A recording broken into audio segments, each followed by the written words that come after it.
우리가 함께 읽은 누가복음 15장에는 우리에게 세 가지의 비유를 우리에게 소개해 주고 있습니다. 첫 번째가 1절에서 7절까지의 말씀에서 잃은 양을 찾은 목자의 이야기가 나옵니다. 그리고 8절에서 10절까지는 잃은 드라크마를 찾은 여자의 비유를 말씀합니다. 그리고 세 번째가 우리가 11절에서 14절까지만 읽었지만 32절까지의 말씀인 잃은 아들을 다시 찾은 아버지의 비유가 나오고 있습니다. 이 세 가지의 비유의 특징이 무엇입니까? 무엇을 잃었다가 다시 찾은 것입니다. 100마리의 양 중에 한 마리의 양을 잃었다가 다시 찾은 기쁨. 10 드라크마가 있었는데 하나를 잃었다가 다시 찾은 기쁨. 두 아들이 있었는데 한 아들이 집을 나갔다가 다시 돌아온 그 기쁨. 그 잃었다가 다시 찾은 기쁨의 모습을 우리에게 오늘 말씀해 주고 있습니다. 그런데 우리가 기억할 것은 이 말씀을 누구를 향해서 말씀하고 있느냐라는 것입니다. 누가복음 15장 1절과 2절의 말씀을 보면 이렇게 말씀합니다. 모든 세리와 죄인들이 말씀을 들으러 가까이 나아오니 바리새인과 서기관들이 수군거려 이르되 이 사람이 죄인을 영접하고 음식을 같이 먹는다 하더라. 아멘. 지금 이 자리에는 예수님의 말씀을 듣기 위해 세리와 죄인들이 예수님과 함께 음식을 먹고 있었습니다.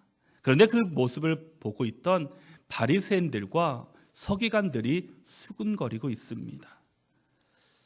진정으로 말씀을 들어야 하는 사람들은 이 죄인들과 세리입니다. 그들뿐만 아니라 이 바리새인들과 서기관들도 이 말씀을 들어야 하는 사람들이었습니다.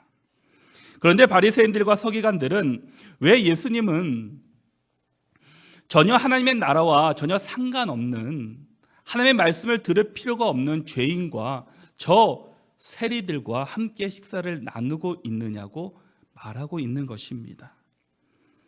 왜 그들과 말씀을 계속하고 있느냐고 속으로 생각하고 있습니다. 바리새인들과 서기관들은 어떤 사람들입니까? 겉으로만 신앙인 척하는 사람들이었습니다.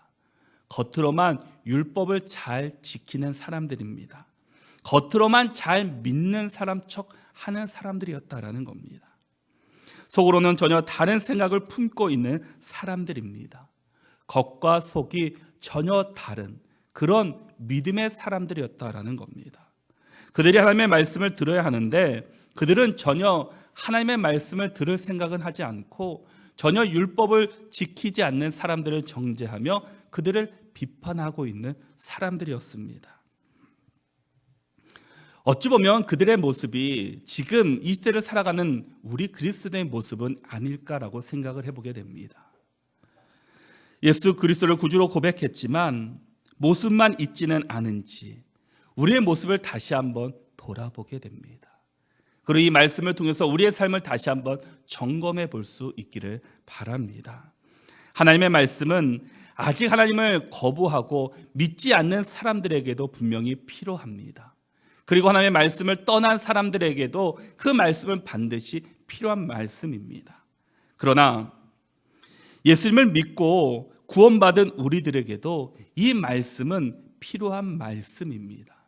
늘 우리가 그 말씀을 듣고 그 말씀대로 살아가야 하기 때문입니다. 성경의 66권의 그 말씀을 이 주제를 한 단어로 요약해 본다면 돌아옴이라고 말할 수 있을 것입니다. 성경의 큰 주제는 하나님의 나라와 복음입니다. 그런데 성경을 계속해서 읽다 보면은 공통된 주제가 나옵니다. 그것은 하나님께로 돌아오라라는 말씀입니다.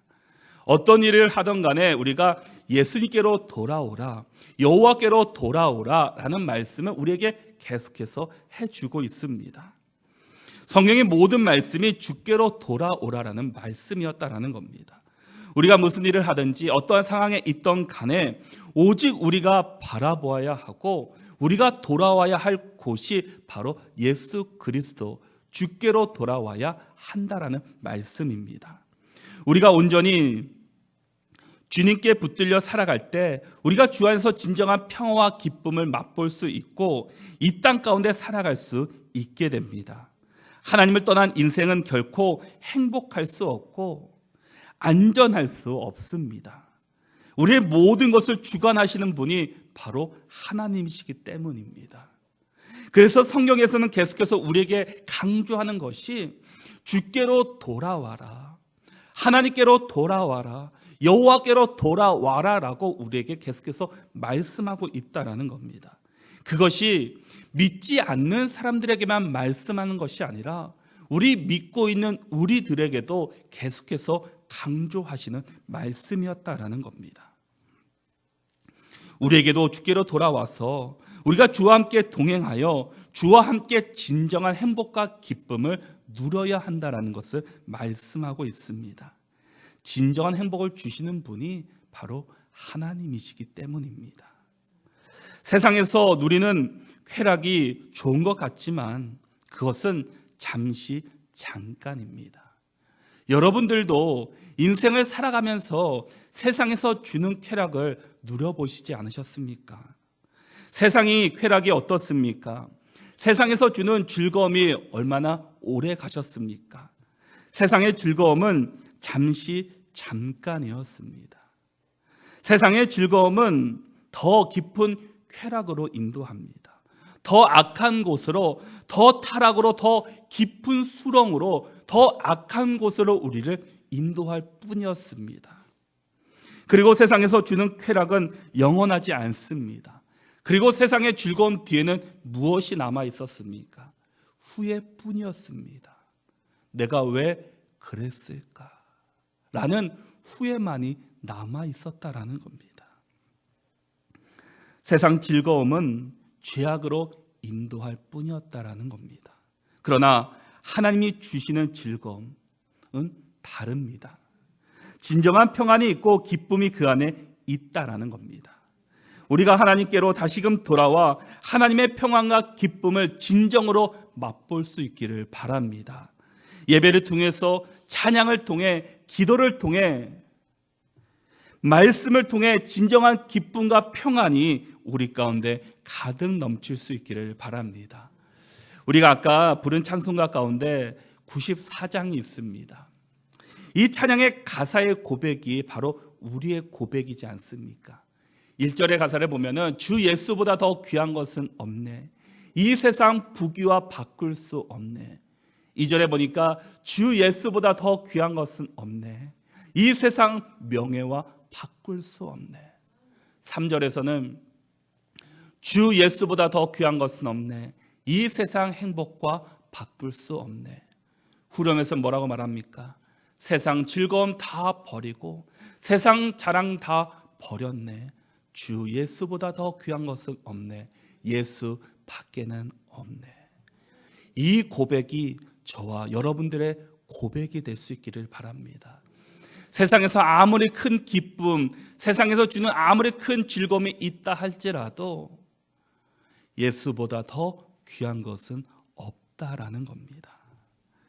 우리가 주 예수보다 더 귀한 것은 없습니다. 세상에서 가장 귀한 분은 오직 예수 그리스도 한 분이십니다. 예수님으로 진정한 행복과 평안, 기쁨이 가득 넘치는 교회, 가정, 우리 각자가 될 수 있기를 바랍니다. 우리 11절과 12절의 말씀을 같이 한번 읽겠습니다. 우리 함께 읽겠습니다.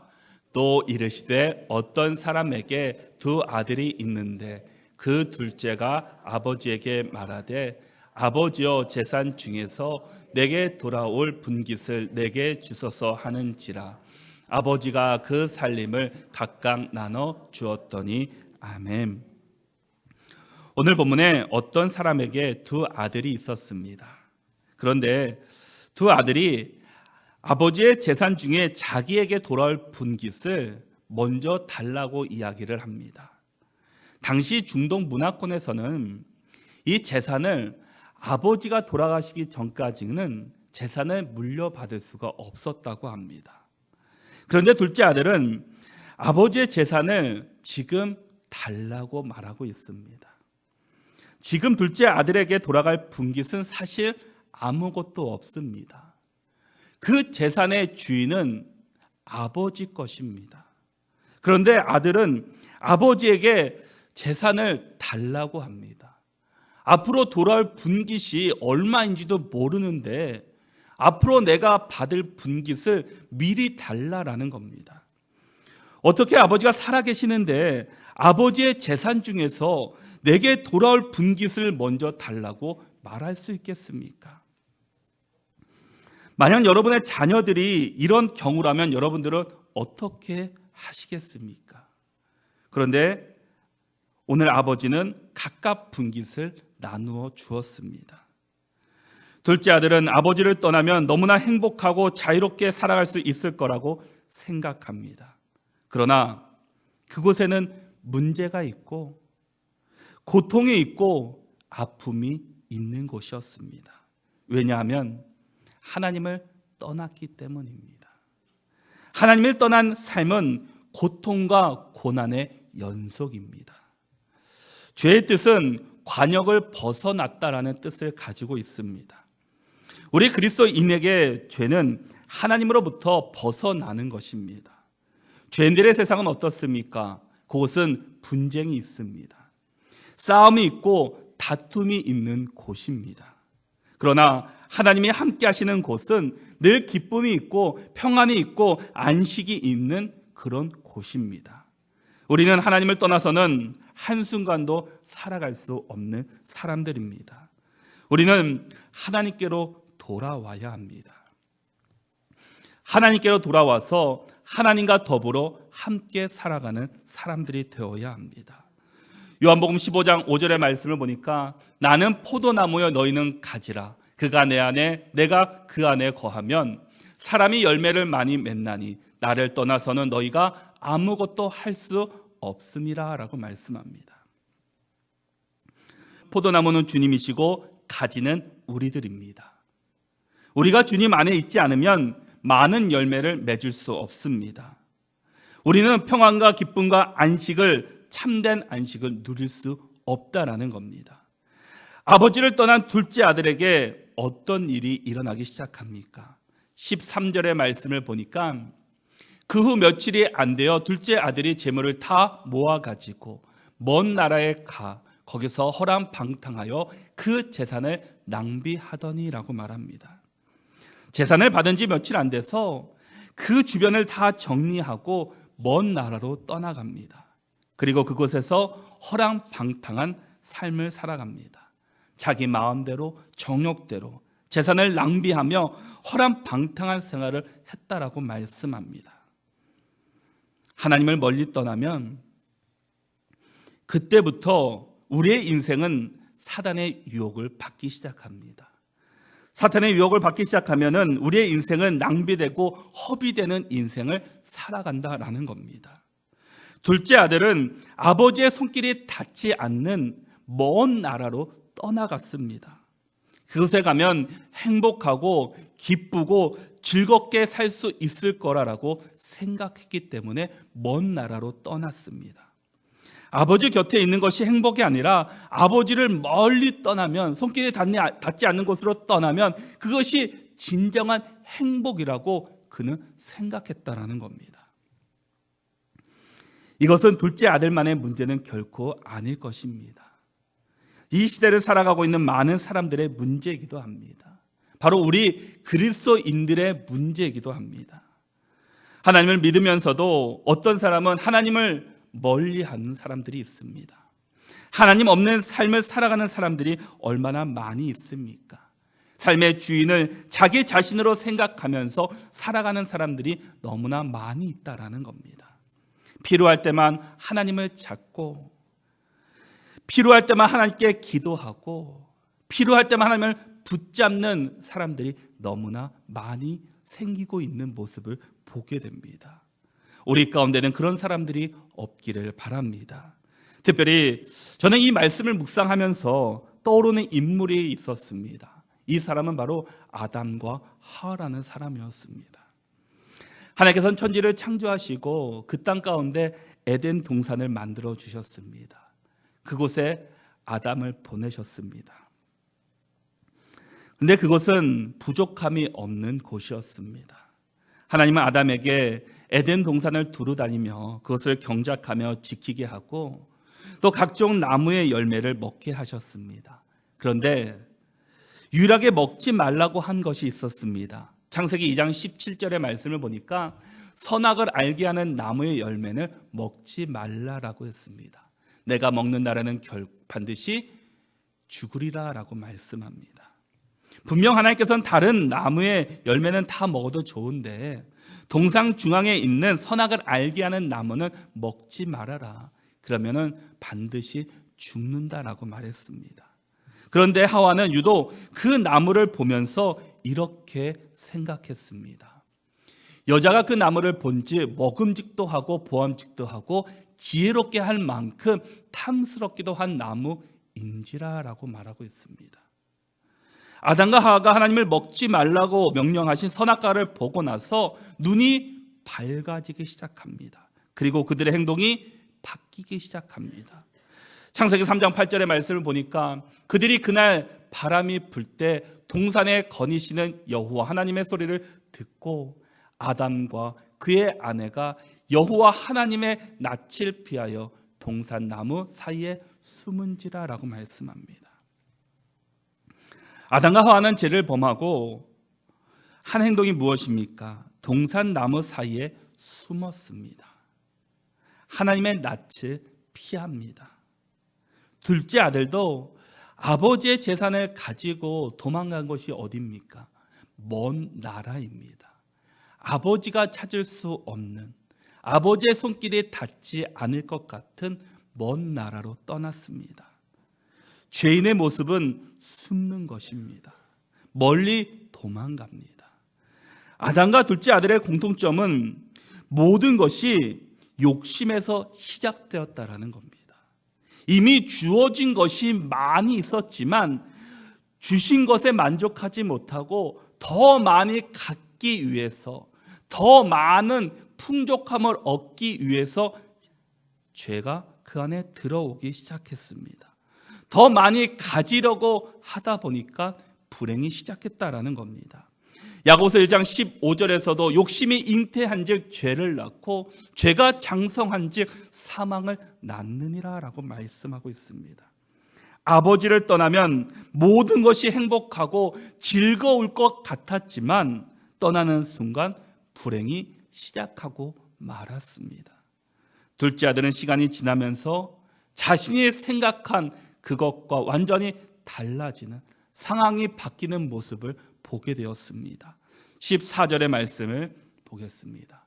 다 없앤 후 그 나라에 크게 흉년이 들어 그가 비로소 궁핍한지라. 영원할 것 같던 그 돈이 이제 다 떨어지고 말았습니다.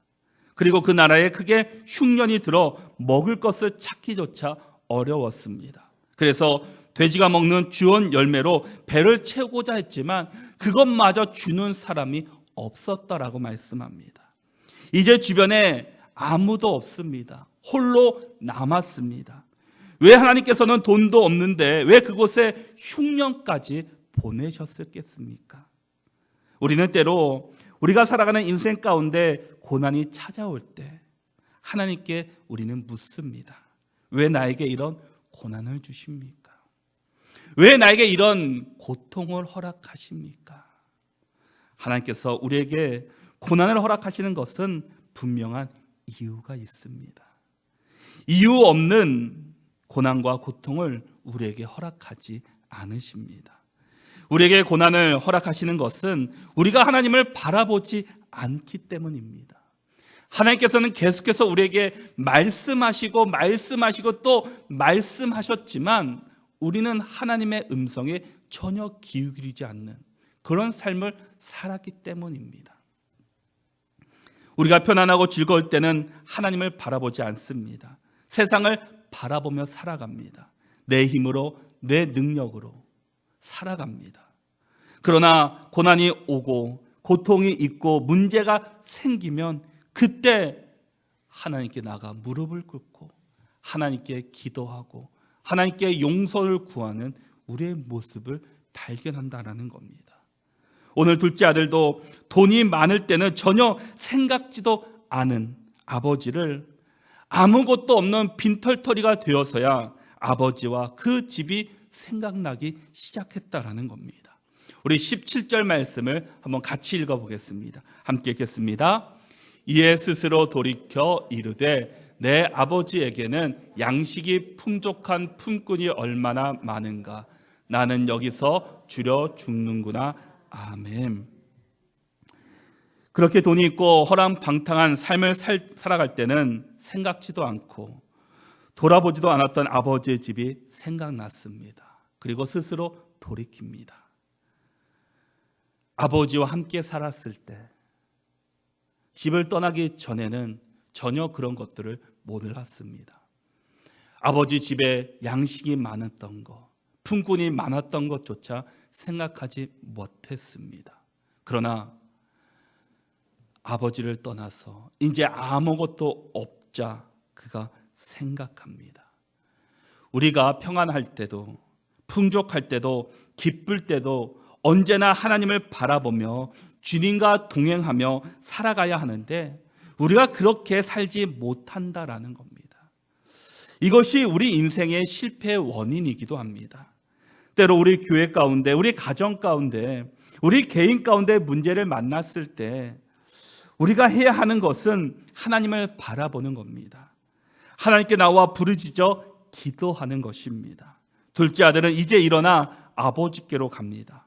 그렇게 당당하게 아버지께 재산의 분깃을 나에게 주십시오라고 말했던 그 아들이 이제는 아무것도 없는 빈털터리가 된 신세가 되자 뭐라고 고백하고 있습니까?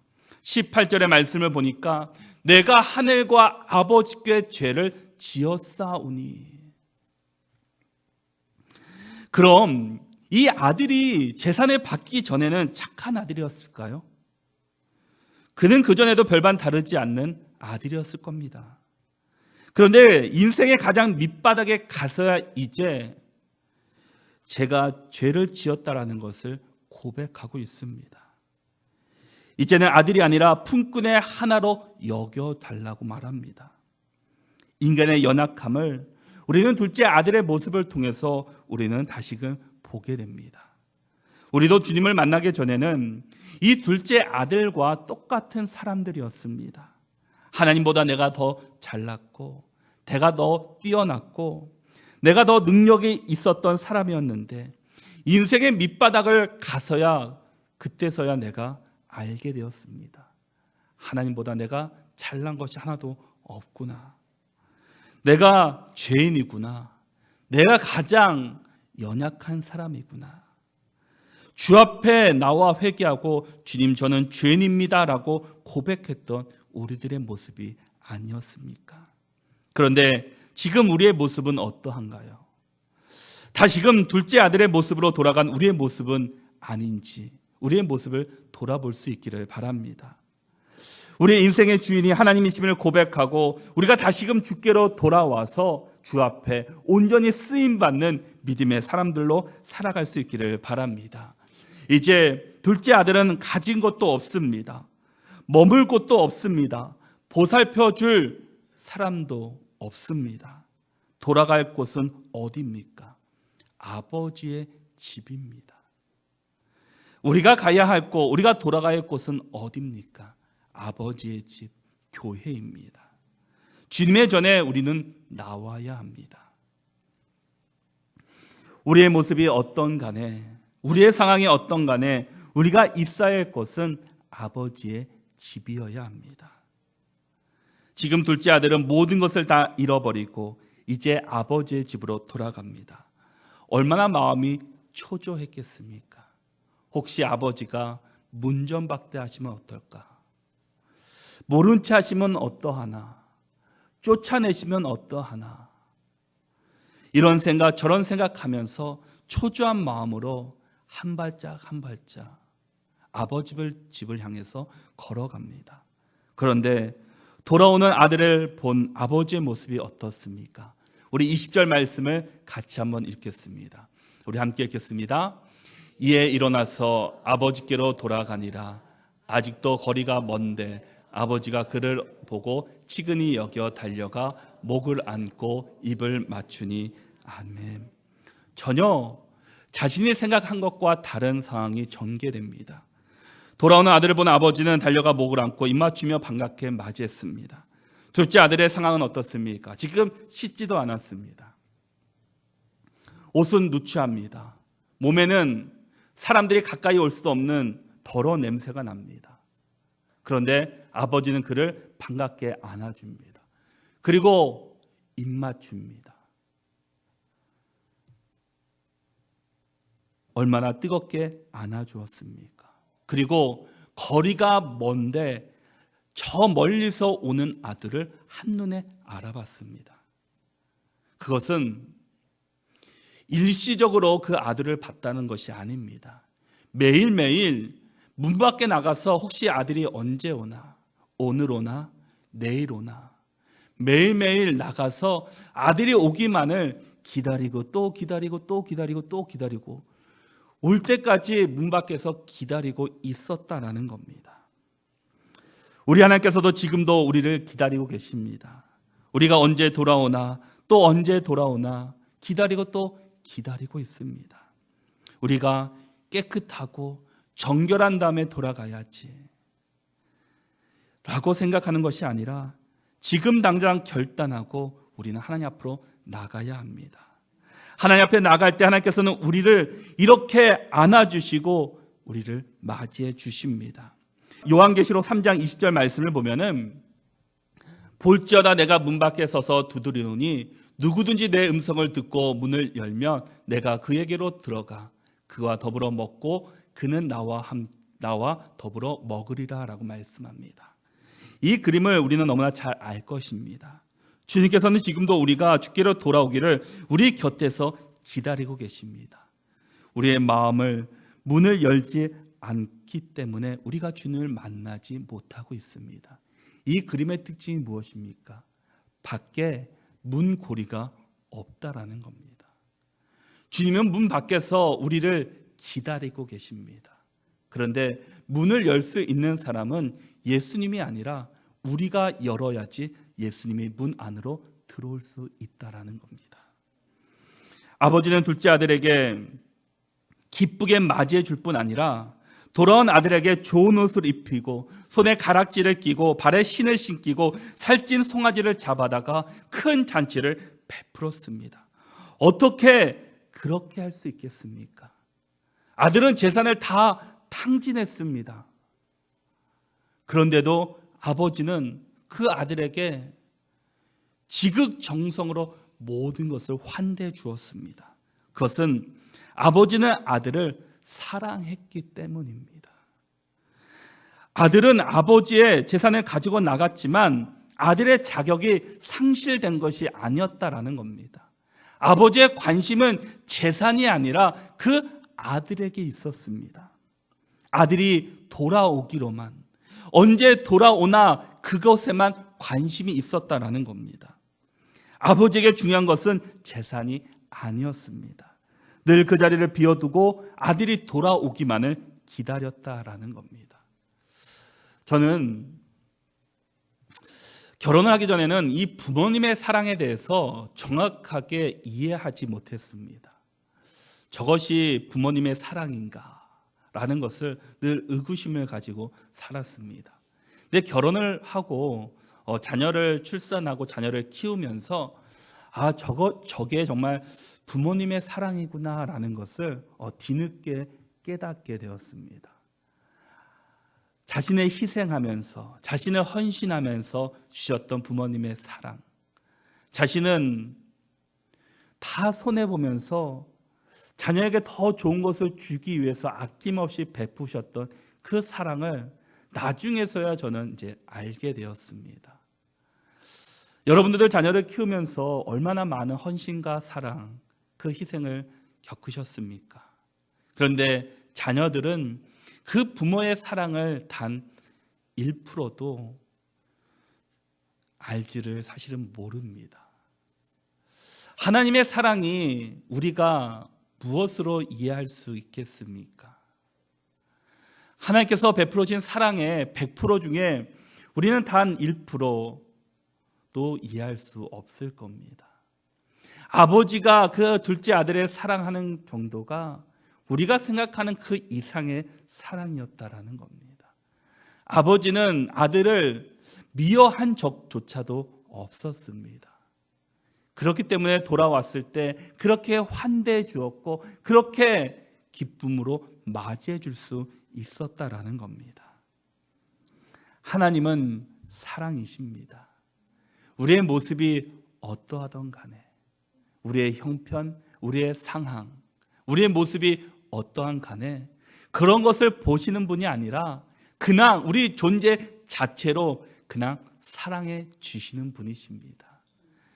우리 부모가 우리 자녀들의 모습을 보고 사랑하는 것은 아닙니다. 그냥 내 자녀이기 때문에 그냥 사랑합니다. 그 자녀가 말썽을 핀다 할지라도, 때로는 부모의 말을 거역한다고 할지라도 그냥 내 자녀이기 때문에 극진히 사랑하고 또 아낌없이 베풀고 또 베풀고 또 베푸는 것이 부모의 사랑입니다. 그 사랑이 바로 하나님의 사랑입니다. 하나님은 우리를 돌아오기를 지금도 간절히 기다리고 또 기다리고 계십니다. 우리가 다시 주님의 품으로 돌아가서 이 첫사랑, 이 첫 믿음을 다시금 회복할 수 있기를 바랍니다.